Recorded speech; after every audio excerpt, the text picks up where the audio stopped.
South கொரியாவில் 1.5 kilometre லென்த்தில் ஒரு டனல் ஒன்று இருந்திருக்கு.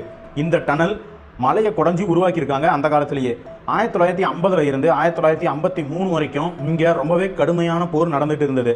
அப்போது சவுத் கொரியாவுக்கு ரொம்பவே அடி விழுந்திருக்கு. அதுக்கு அப்புறம் தான் வார் முடிஞ்சது. 2 நாடுமே காம்ப்ரமைஸ் பண்ணுறாங்க. ஒரு 20 வருஷம் கழிச்சு இங்கே இப்படி ஒரு டனல் இருக்கிறதே கண்டுபிடிச்சிருக்காங்க. இந்த டனலை கிரியேட் பண்ணதே நார்த் கொரியா பீப்புள்ஸ் தான். இது 20 வருஷமா தெரியாமலே இருந்திருக்கு. இந்த சவுத் கொரியாவுக்கும் இந்த டனல் வழியாக தான் நார்த் கொரியா ஆயுதங்களை எடுத்துட்டு வந்திருக்காங்க. அந்த டனலை ஒரு டைம்ல 30,000 பேர் ஆயுதத்தை எடுத்துகிட்டே வரலாம் அப்படின்னு சொல்லியிருக்காங்க.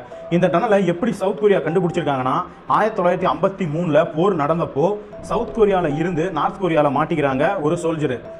அவர் 1974 தான் திரும்ப சவுத் கொரியா நாட்டுக்கு வராரு. அவர் தான் இங்கே ஒரு டனல் இருக்கு அப்படின்னு அவரு சொல்லிட்டு போயிருக்காரு. அப்போல இருந்து தான் இப்படி ஒரு டனல் இருக்கிறதையே சவுத் கொரியா கண்டுபிடிச்சிருக்கு.